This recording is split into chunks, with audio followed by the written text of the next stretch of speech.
bisa melompat kan? Oke, sepakat? Haleluya.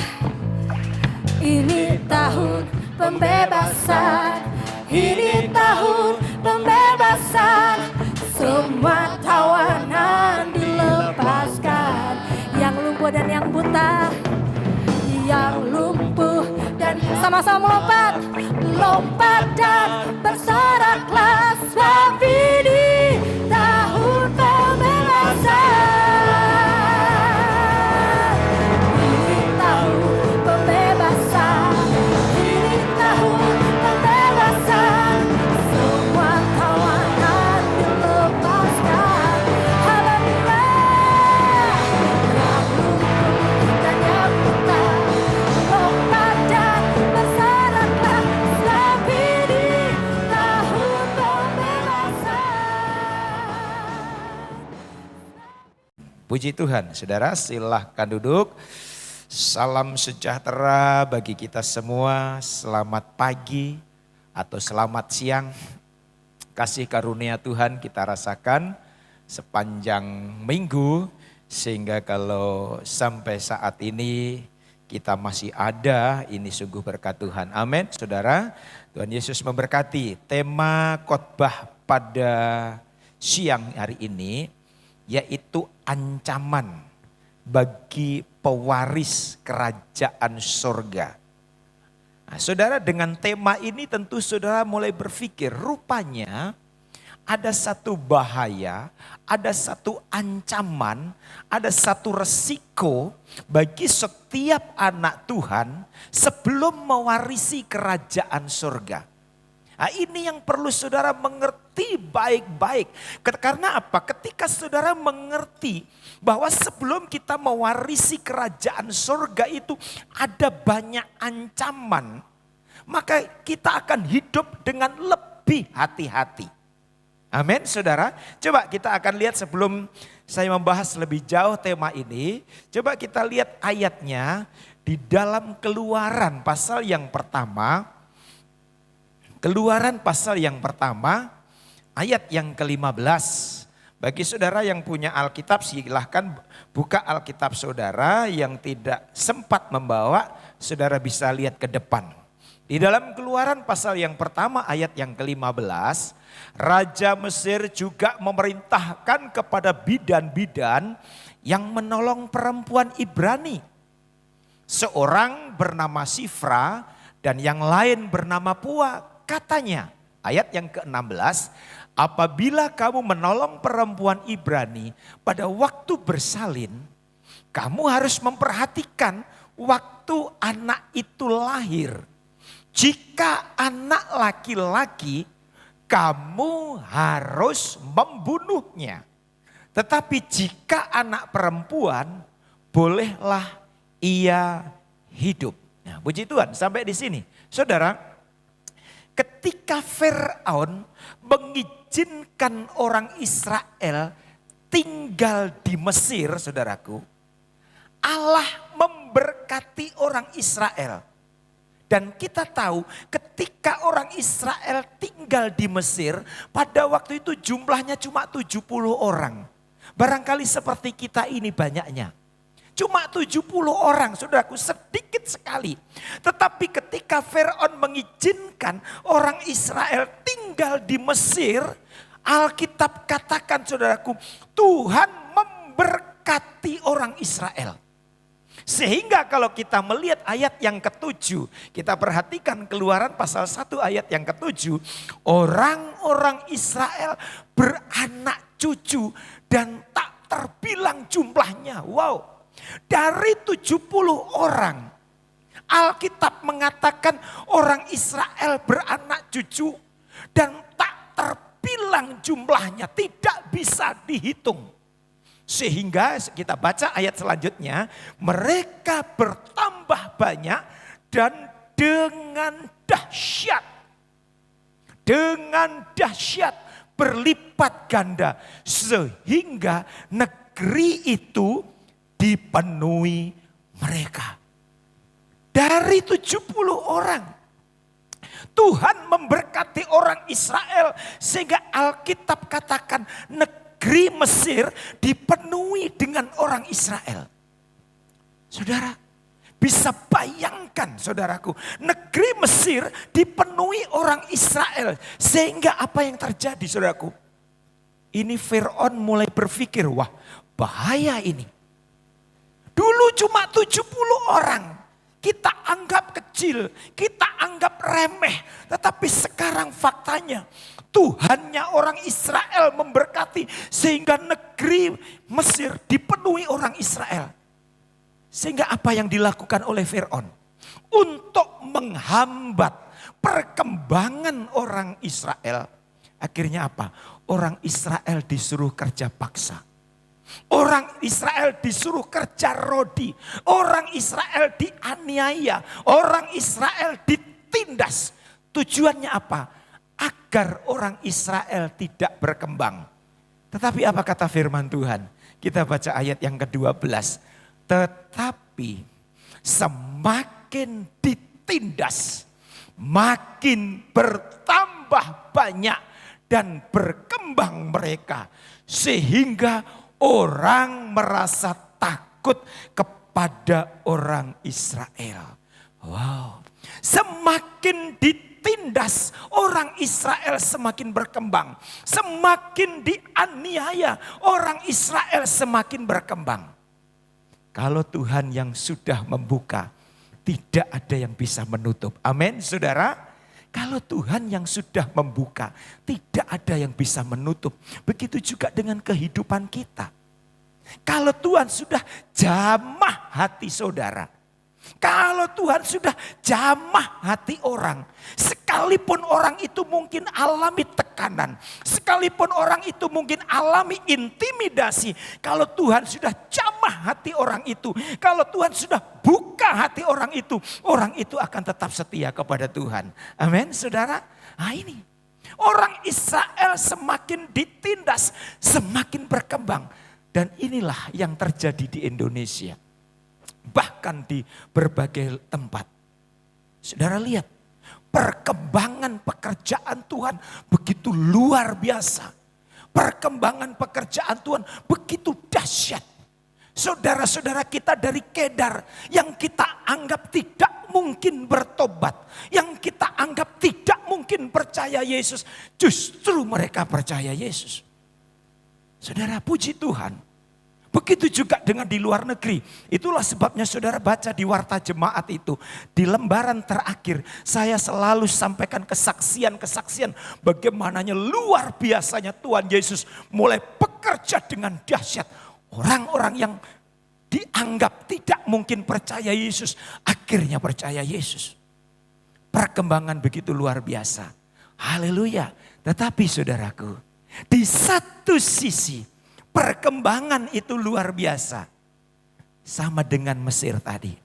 Karena orang Israel berkembang. Orang Israel dianiaya. Tujuannya agar tidak berkembang. Begitu juga dengan pekerjaan Tuhan. Puji Tuhan kita melihat, kita mendengar banyak pertobatan-pertobatan baru. Puji Tuhan, tetapi faktanya apa? Sekarang ini ruang gerak para penginjil mulai dibatasi. Benar saudara? Membangun gereja pun mulai dipersulit di tempat-tempat lain saudaraku. Dipersulit dengan izin-izin yang begitu sulit saudaraku. Bahkan ada gereja yang sudah ada IMB pun saudaraku. Dibatalkan itu IMB. Dipersulit, tujuannya apa? Agar pekerjaan Tuhan di Indonesia tidak berkembang. Tetapi seperti saya katakan tadi, kalau Tuhan yang sudah membuka, tidak ada yang bisa menutup. Amin saudara. Berikan kemuliaan untuk Tuhan kita Yesus Kristus. Kalau Tuhan yang sudah membuka saudaraku, tidak ada yang bisa menutupnya. Israel ditekan, dianiaya. Tujuannya agar tidak berkembang. Tetapi Alkitab katakan semakin ditindas, makin bertambah. Haleluya. Nah, rupanya strategi Fir'aun pertama gagal. Orang Israel dianiaya, ditindas kok semakin berkembang. Akhirnya apa? Fir'aun mengeluarkan satu peraturan. Panggillah bidan-bidan. Bidan-bidan sini semua kamu. Dipanggillah bidan-bidan yang ada di Mesir. Kamu perhatikan, kalau nanti orang Ibrani, kalau nanti orang Israel akan melahirkan anak, perhatikan waktu anak itu lahir. Kalau anak laki-laki, bunuh. Tetapi kalau anak perempuan, biar dia hidup. Saudara, mengapa kok hanya anak laki-laki yang dibunuh? Mengapa bukan anak perempuan? Mengapa saudaraku? Kalau saudara melihat sejarah perjanjian lama, anak laki-laki itu adalah ahli waris kerajaan. Satu contoh saja, Daud. Sebelum Daud turun tahta, bukan anak-anak perempuannya yang disiapkan mengganti dia. Tetapi siapa? Salomo. Anaknya laki-laki yang dipersiapkan untuk mengganti Daud, untuk menduduki posisinya Daud. Begitu juga dengan Salomo. Sebelum Salomo turun tahta, bukan anak-anak perempuannya yang dipersiapkan untuk mengganti posisi Salomo. Tetapi Alkitab katakan Rehabeam, anak laki-laki. Begitu juga dengan Rehabeam dan selanjutnya. Artinya begini, anak laki-laki itu adalah ahli waris kerajaan. Amin saudara. Anak laki-laki itu adalah ahli waris kerajaan. Lalu bagaimana posisi kita sebagai orang percaya? Saya tidak tahu apakah bagaimana posisi. Saudara sudah tahu atau belum posisimu sebagai orang percaya? Kita lihat ayatnya. Di dalam Roma pasal 8 ayat 17. Roma pasal 8 ayat 17. Apa kata firman Tuhan? Dan jika kita adalah anak, maka kita juga adalah ahli waris. Maksudnya orang-orang yang berhak menerima janji-janji Allah. Sampai di situ. Amin, saudaraku.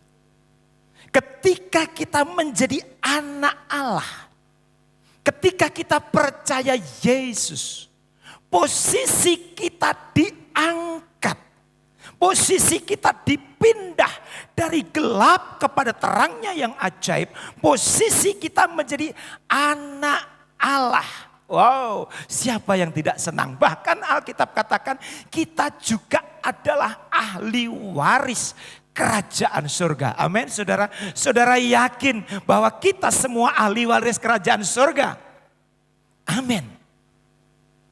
Kita semua ahli waris kerajaan surga. Bersyukur saudaraku. Mestinya ketika kita jahat, ketika kita belum percaya Yesus, kita disiapkan menjadi bahan bakarnya neraka. Kita masuk neraka. Tetapi ketika kita percaya Yesus, posisi kita dipindah menjadi anak Allah sekaligus ahli waris kerajaan surga. Tentu kita senang. Tetapi saya mau kasih tahu. Ingat ayat pertama, ayat pokok. Anak laki-laki harus dibunuh. Artinya apa? Sebelum kita mewarisi kerajaan surga yang dijanjikan oleh Tuhan, ada satu ancaman, ada satu bahaya yang bisa membuat saudara dan saya tidak mewarisi kerajaan surga. Ingat, catat baik-baik. Itulah sebabnya gereja Pantai Kosta di Indonesia tidak mengenal doktrin sekali percaya selamat. Ada gereja-gereja lain yang punya prinsip sekali percaya selamat. Walaupun hidup dalam dosa, walaupun tidak setia, tetap selamat. Tetapi gereja kita tidak, saudaraku. Karena apa? Janji ketika kita percaya Yesus, karena begitu besar kasih Allah akan dunia ini, sehingga ia mengaruniakan anaknya yang tunggal, supaya barang siapa yang percaya kepadanya tidak binasa. Janji keselamatan menjadi milik kita. Dan ayat ini tadi dikatakan, jika kamu anak, kamu adalah ahli waris. Itu amin. Tetapi saudaraku, kita saat ini masih ada di dalam dunia. Kita belum masuk surga. Nah, itulah sebabnya waktu ini yang sisa ini itu dipergunakan oleh iblis untuk menjatuhkan saudara dan saya. Iblis sangat keberatan saudara dan saya masuk surga. Amin, saudara. Ini yang perlu saudara tahu. Iblis sangat keberatan saudara dan saya masuk surga. Kita melihat dari pengalaman bangsa Israel itu, saudaraku. Coba kita lihat apa janji Tuhan kepada bangsa Israel. Ketika bangsa Israel di Mesir. Kita lihat Keluaran pasal 3. Ini menjadi pelajaran bagi kita. Keluaran pasal yang ketiga. Yang ke-17. Ini janji Tuhan, saudara. Begini bunyi firman Tuhan. Jadi aku telah berfirman. Aku, huruf besar artinya Allah. Akan menuntun kamu keluar dari kesengsaraan di Mesir menuju ke negeri orang Kanaan. Sampai di situ. Perhatikan, ini janji Tuhan. Tuhan ngomong sama orang Israel. Israel, aku akan mengeluarkan engkau dari Mesir. Aku akan mengeluarkan engkau dari kesengsaraan. Aku akan mengeluarkan engkau dari penindasan. Keluar dari Mesir menuju ke tanah Kanaan yang penuh dengan susu dan madu. Alkitab katakan yang berlimpah-limpah susu dan madunya. Ini janji Tuhan. Dan janji Tuhan itu sama sekali tidak ada kebohongan. Amin, saudara. Tuhan tidak pernah berdusta dengan janjinya. Tuhan tidak pernah berbohong dengan janjinya. Kamu akan keluar dari Mesir menuju ke tanah Kanaan. Dan Alkitab mencatat, saudara, orang-orang Israel yang mendengar janji Tuhan pada waktu itu 600.000 laki-laki. Tidak termasuk perempuan. 600.000 laki-laki. Nah, kita main tafsir. Anggap dengan perempuan, anggap 1,5 juta. Boleh, namanya juga tafsir. Atau 2 juta paling gampang. 2 juta orang mendengar janji Tuhan. Kamu akan keluar dari Mesir menuju ke tanah Kanaan. 2 juta orang mendengarkan suara yang sama ketika dia di Mesir. Tetapi faktanya, apakah 2 juta orang semua masuk ke tanah Kanaan? Halo, apakah masuk semua? Tidak. Hanya Yosua dan Kaleb. 2 orang.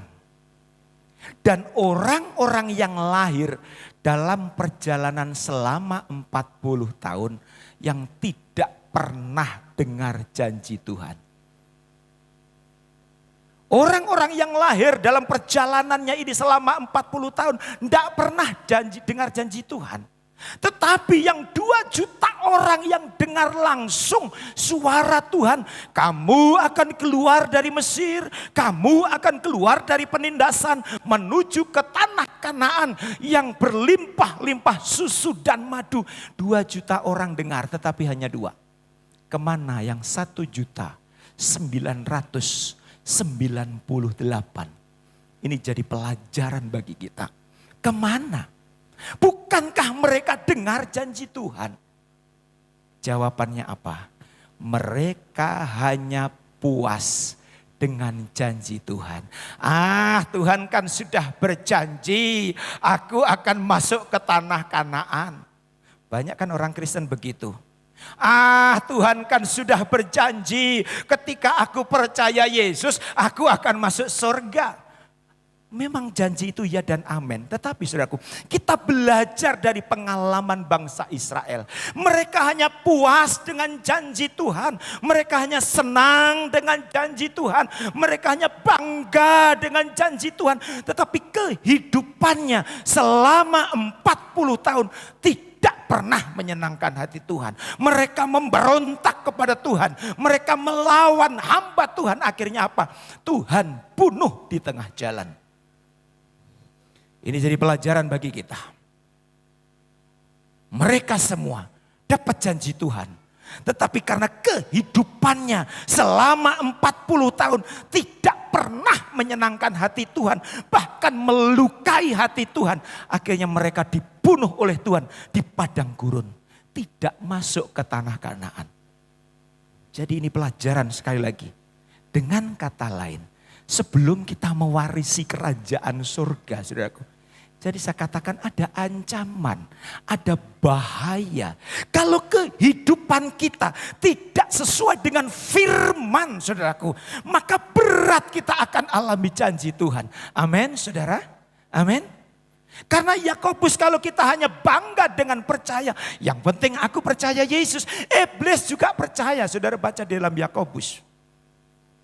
Ayo, kalau selama ini kita menjadi orang Kristen hanya punya prinsip yang penting aku percaya. Toh janji Tuhan aku akan masuk ke surga. Tapi kalau kehidupan kita tidak jadi berkat. Kalau kehidupan kita terus melukai hati Tuhan.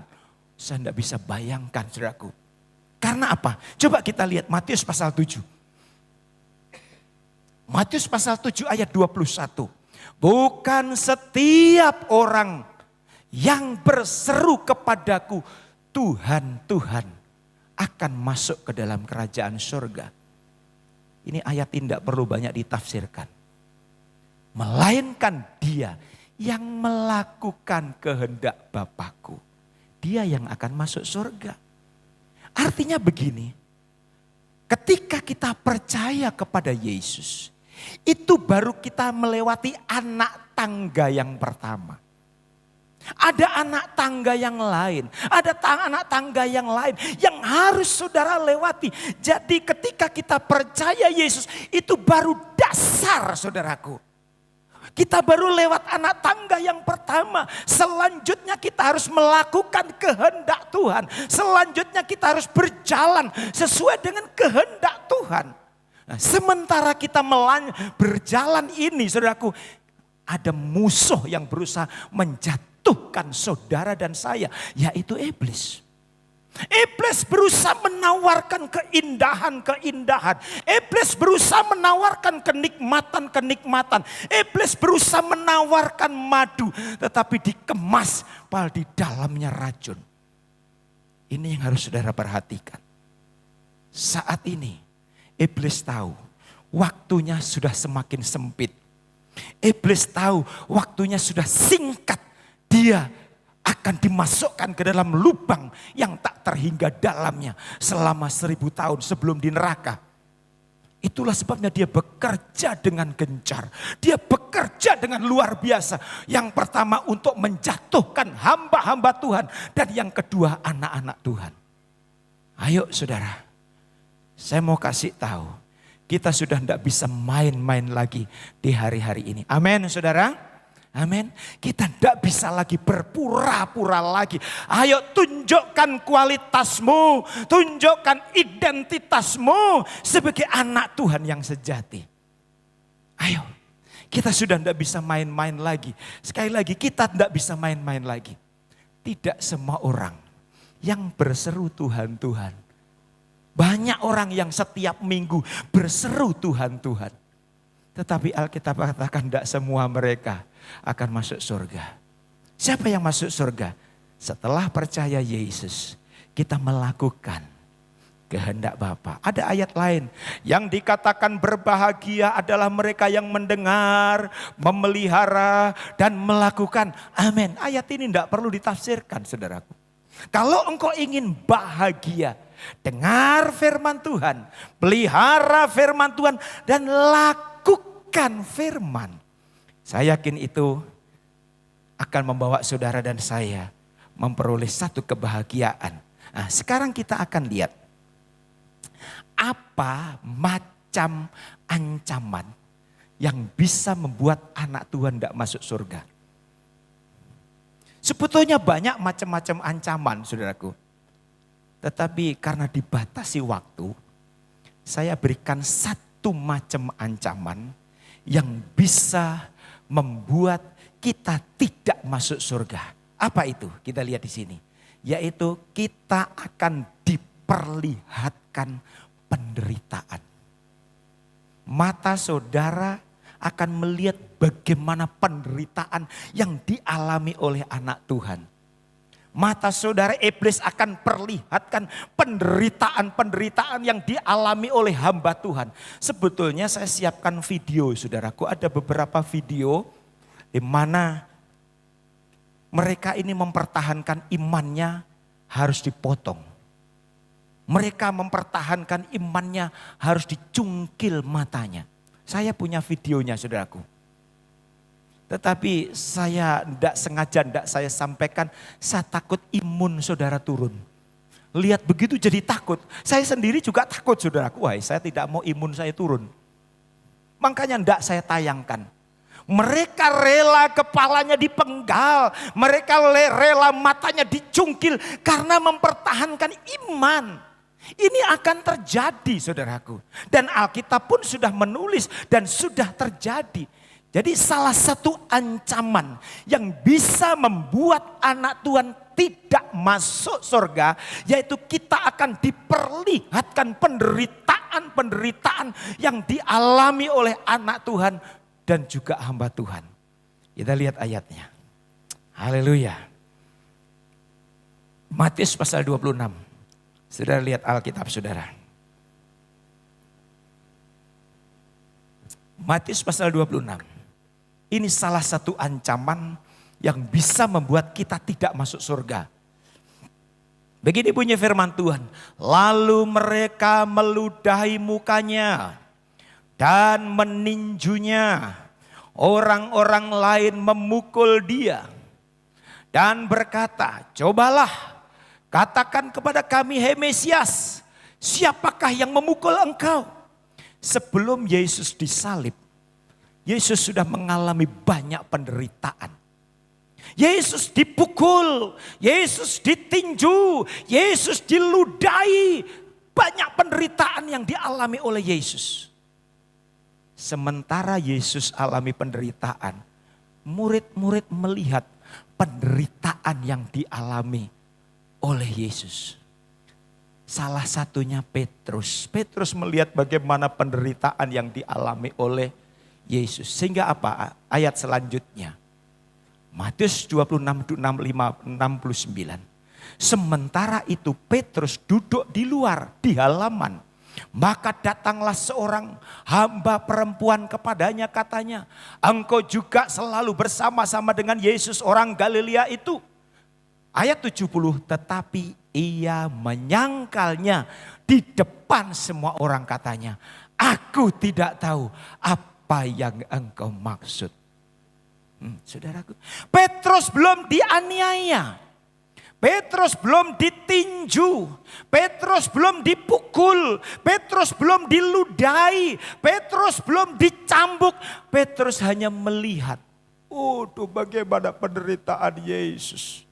Hati Petrus mulai kecil, dan Alkitab katakan menyangkal.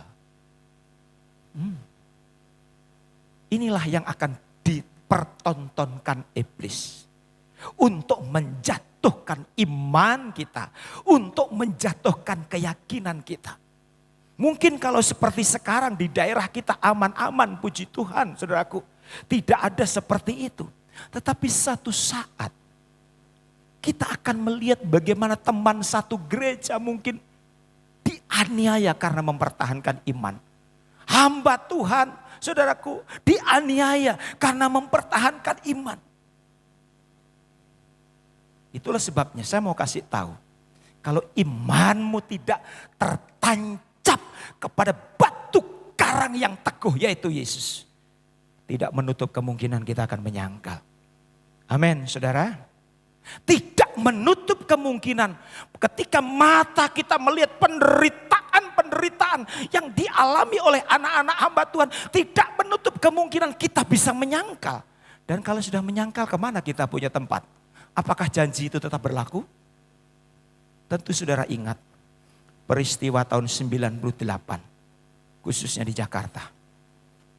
Bagaimana, di mana pada waktu itu terjadi penjarahan besar-besaran.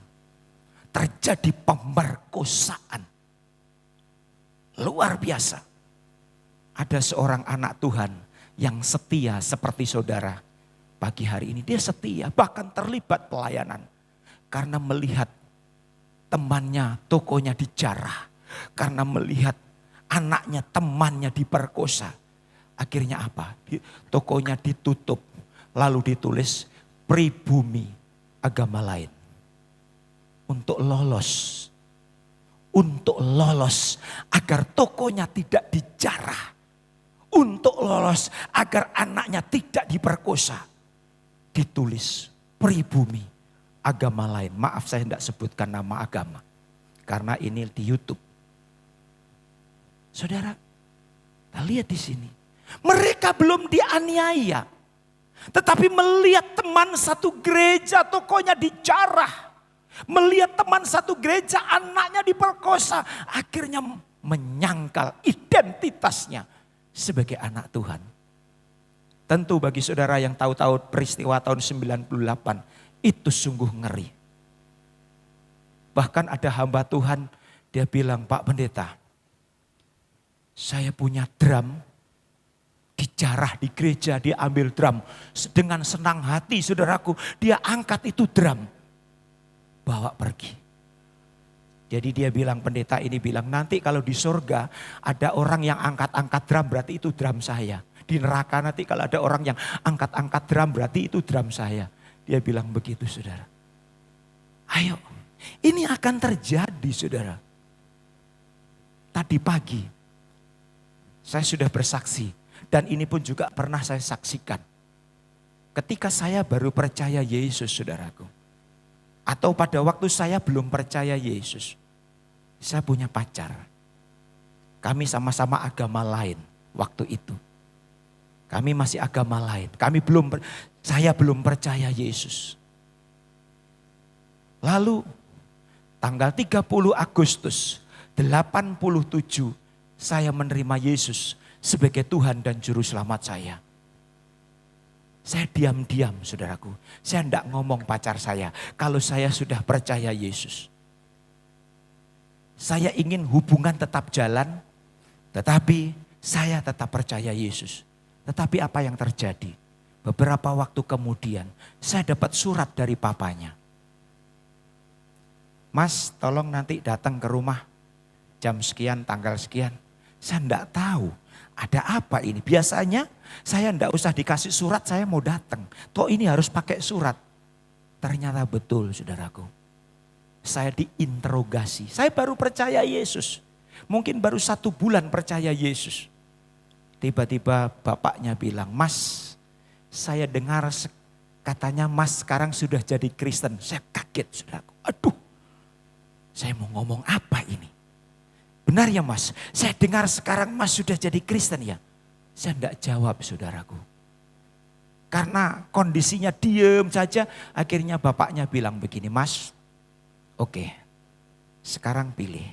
Kalau Mas mau kembali ke agama lama, walaupun Lena, kebetulan dia namanya Lena, saudaraku. Di sini ada yang namanya Lena? Tidak ada toh? Leni banyak. Walaupun ini Lena belum selesai, dia kuliah di UNER, di kedokteran saudaraku. Walaupun belum selesai, Mas tunangan dulu. Tapi kalau Mas tetap di agama sekarang, wassalam. Dikasih waktu 2 minggu saudara. Tuhan saya bingung saudaraku, Tuhan saya baru percaya kepadamu Tuhan. Tetapi Tuhan harus berhadapkan saya dengan 2 pilihan yang sangat berat. Dalam beberapa hari pertama ini saya bingung. Ini antara Lena sama Yesus ini berat mana? Saya pertimbangkan saudaraku. Nah, sementara saya mempertimbangkan itu saudaraku. Bagaimana ini. Tuhan ingatkan firman di dalam Matius pasal 10 ayat 32. Setiap orang yang mengaku aku di depan manusia, aku juga akan mengakuinya di depan Bapakku yang di surga. Ayat 33 ini yang menemplak saya. Tetapi barang siapa menyangkal aku di depan manusia, aku juga akan menyangkalnya di depan Bapakku di surga. Saya menangis, saudara. Belum 2 minggu saya diingatkan dengan ayat ini. Mungkin baru 8 hari saya langsung ke rumahnya. Pak, saya tetap percaya Yesus. Amin, saudara. Saya yakin kalau saya mengutamakan Tuhan, memprioritaskan Tuhan, Tuhan akan ganti yang lebih baik. Amin, saudara. Tuhan akan ganti yang lebih baik. Dan ternyata benar. Saya putus hubungan dengan dokter jasmani, dapat dokter rohani. Sama-sama pendeta. Pendeta kan dokter rohani, saudara. Nah ini saudaraku. Dan ini yang saudaraku yang akan terjadi. Jadi ayo. Kita akan diperhadapkan dengan situasi-situasi yang sulit. Kita bersyukur saudaraku. Kita masih bisa ibadah itu. Kita bersyukur, tetapi saya mau kasih tahu. Iblis sangat keberatan saudara dan saya masuk surga. Dia berusaha menawarkan sesuatu yang kelihatannya indah. Kelihatannya nikmat. Tetapi saudara tahu ujungnya kebinasaan. Apalagi kalau saudara sudah mulai terlibat dalam pelayanan. Itulah sasaran atau target daripada iblis. Apalagi kalau saudara bisa membawa jiwa datang kepada surga. Datang kepada Yesus, bukan datang ke gereja, saudaraku. Gereja ini hanya tempat untuk mendidik kita. Untuk mendidik saudara agar iman saudara bertumbuh. Tetapi targetnya harus surga. Nanti ketika saya mati, Tuhan tidak tanya berapa jumlah jemaatmu, tidak. Tuhan akan tanya berapa jiwa yang bisa kamu bawa kepada surga. Amin, saudara. Nah, inilah target, saudaraku. Apa gunanya hanya kita bawa di dalam gereja, tetapi kehidupannya melukai hati Tuhan, itu tidak ada guna, saudaraku. Ayo lewat firman yang setiap minggu saudara dengar, itu berdoa, Tuhan robah hidupku lewat firman-Mu. Walaupun mungkin itu firman cukup keras, tetapi tujuannya firman hanya untuk saudara dan saya masuk surga. Amin, saudara. Berikan kemuliaan untuk Tuhan kita Yesus Kristus. Yesus tidak pernah punya rencana jahat di dalam hidup kita. Jadi ketika saudara dipakai Tuhan, di satu sisi saudara pasti bersyukur. Tetapi di sisi lain saya mau kasih tahu, iblis keberatan. Dan itu ada di dalam Alkitab. Coba kita lihat satu contoh. Di dalam Yohanes pasal 12, ayat yang ke-9. Yohanes pasal yang ke-12, ayat yang ke-9 ini contoh yang konkret, yang nyata. Sejumlah besar orang Yahudi mendengar bahwa Yesus ada di sana. Dan mereka datang bukan hanya karena Yesus, melainkan juga untuk melihat Lazarus yang telah dibangkitkannya dari antara orang mati. Ayat 10. Lalu imam-imam kepala bermufakat untuk membunuh Lazarus juga. Rupanya target imam-imam kepala bukan cuma Yesus yang akan dibunuh. Rupanya target imam-imam kepala bukan hanya cuma Yesus yang akan dirajam. Tetapi juga Lazarus yang baru dibangkitkan. Mengapa Lazarus menjadi target pembunuhan? Mengapa Lazarus menjadi target penganiayaan? Ayat selanjutnya mengatakan, ayat 11. Sebab karena Lazarus, banyak orang Yahudi meninggalkan mereka dan percaya kepada Yesus. Rupanya Lazarus setelah dibangkitkan dari antara orang mati, dia tidak tinggal diam. Terima kasih Yesus, Engkau sudah membangkitkan saya. Coba, bukan cuma itu, tetapi apa yang dilakukan oleh Lazarus? Lazarus bersaksi kepada orang-orang Yahudi. Siapa Yesus? Lazarus bersaksi kepada orang-orang Yahudi. Siapa juru selamat? Yaitu hanya Yesus. Dan banyak orang Yahudi percaya Yesus. Dan itulah yang membuat imam-imam tidak senang dengan Lazarus. Dan Lazarus menjadi target pembunuhan. Begitu juga dengan kita. Kalau sampai kita membawa orang berdosa datang kepada Yesus. Kalau kita sampai bisa membawa orang yang terlantar jauh daripada Tuhan datang kepada Yesus. Di satu sisi surga bersuka cita. Amin saudaraku. Tetapi di sisi lain iblis keberatan. Iblis akan memakai orang-orangnya untuk menganiaya saudara dan saya. Pendeta David Barron, pendeta dari Filipina, dipakai Tuhan dengan luar biasa. Banyak orang-orang di daerah itu percaya kepada Yesus lewat pelayanan pendeta ini. Tetapi apa yang terjadi? Ada beberapa pemimpin agama tidak senang dengan keberadaan pendeta David Barron. Dia kerjasama dengan tentara Moro di Filipina Selatan, saudaraku. Apa yang dilakukan?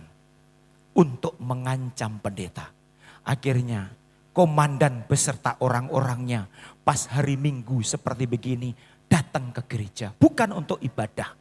Tetapi dia ngomong sama pendeta David Barron. Pendeta, kalau hari ini pendeta berani berkhotbah tentang nama Yesus. Ini khotbah yang terakhir. Siapa yang tidak takut saudaraku? Apalagi anak pendeta David Barron itu saudaraku masih kecil-kecil. Akhirnya apa? Minggu itu pendeta itu tidak khotbah. Mengingat istri, mengingat anak-anak, mengingat jemaat. Hanya nyanyi doa berkat pulang. Minggu berikutnya juga begitu saudaraku. Pendeta sudah siapkan khotbah. Tapi pas mau khotbah, tiba-tiba ini tentara Moro masuk di gereja. Akhirnya apa? Hari itu di minggu kedua pun dia juga tidak khotbah. Ingat anak-anak masih kecil, ingat jemaat. Di minggu yang ketiga, saudaraku, di rumah anaknya yang umur 12 tahun ngomong sama papanya, "Papa, saya bangga punya papa seperti papa. Papa rela tidak khotbah karena diancam demi kami anak-anak dan begitu juga jemaat. Papa tidak ingin kami kehilangan orang yang seperti Papa. Tetapi Papa perlu tahu, saya lebih bangga punya Papa walaupun diancam tetap berkhotbah." Perkataan anak yang umur 12 tahun itu saudaraku, itu bagikan tamparan yang begitu keras. Bukan cuma sampai di situ. Anak yang umur 12 ini ngomong sama Papa. "Papa ingat firman yang Papa khotbahkan. Barang siapa mempertahankan nyawanya akan kehilangan nyawanya." Wah, itu tambah hancur ini saudaraku. Pendeta David Barron tambah hancur. Akhirnya apa? Hari Minggu itu sengaja mengundang komandan dan tentara-tentara orang Moro ini saudaraku. Untuk duduk, silahkan duduk Pak. Ini khotbah saya yang terakhir. Dia sampaikan khotbah saudaraku, dia tahu. Dia sudah pesan sama istrinya, tolong. Nanti kalau memang saya harus mati hari ini, lanjutkan pelayanan. Wah, istrinya nangis, anak-anaknya nangis. Jemaatnya ketika berkhotbah sudah nangis, sudah hancur saudaraku, hancur. Karena ini adalah khotbah yang terakhir. Hancur. Setelah khotbah, dia ambil khotbah di dalam Kisah Para Rasul saudaraku. Ayat ini yang dikhotbahkan oleh pendeta David Barron. Di depan jemaat, di depan istri, di depan anak, dan di depan tentara Moro. Yang siap dengan senjatanya. Dia khotbah ini. Kisah Para Rasul pasal 4 ayat yang ke-12. "Dan keselamatan tidak ada di dalam siapapun juga selain di dalam Dia, yaitu Yesus. Sebab di bawah kolong langit ini tidak ada nama lain yang diberikan kepada manusia yang olehnya kita dapat diselamatkan." Dia khotbah berapi-api dengan urapan yang luar biasa. Jemaat hancur, saudaraku menangis, anak-anak menangis, istri menangis. Setelah begitu dia mengundang, "Silahkan Pak Komandan, saya sudah siap mati. Apa yang terjadi ini? Semua menangis, saudaraku, jemaat semua menangis. Komandan beserta anak buahnya maju dengan senjata lengkap. Semua tambah menangis. Semakin ini tentara ini semakin dekat dengan mimbar, semakin menangis jemaat. Ini hamba Tuhan pendeta David Beren tutup mata. Tetapi apa yang terjadi, saudaraku? Ini tentara-tentara ini bukan siap menembak, tetapi berlutut. Dan saat itu terima Yesus. Haleluya. Berikan kemuliaan untuk Tuhan Yesus. Saudara, akhirnya mereka berlutut menerima Yesus. Inilah saudaraku resiko untuk pelayanan.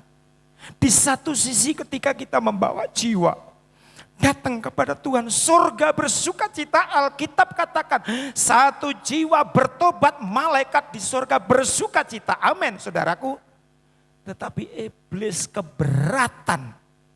Kalau sampai saudara bisa membawa jiwa datang kepada Tuhan, iblis sangat keberatan. Dan berusaha mengancam saudara dan saya. Untuk itu mari ingat firman Tuhan. Janji Tuhan tetap ya dan amin. Ketika kita menjadi anak Allah, kita menjadi ahli waris. Silakan pemain musik. Ketika kita menjadi anak Allah, kita menjadi ahli waris kerajaan surga. Tetapi ingat, anak laki-laki harus dibunuh. Artinya apa? Sebelum kita mewarisi kerajaan surga, saudaraku, ada bahaya, ada ancaman yang bisa membuat saudara dan saya tidak masuk surga. Untuk itu mari renungkan firman Tuhan saat ini.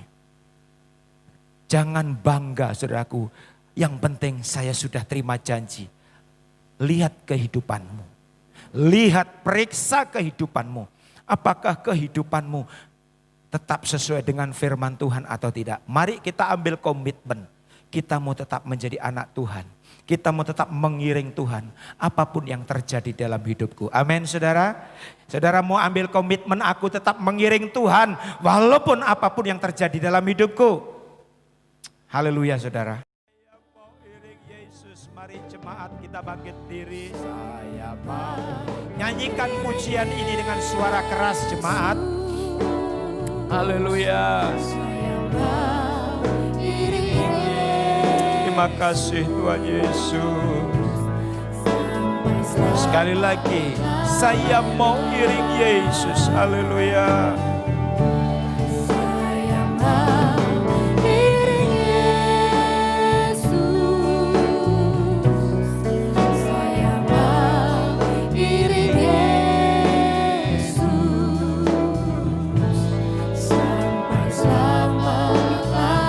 Meskipun saya susah, meskipun saya susah,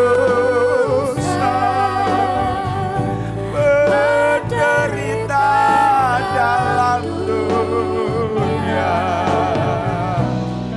saya mau iring Yesus sampai selama.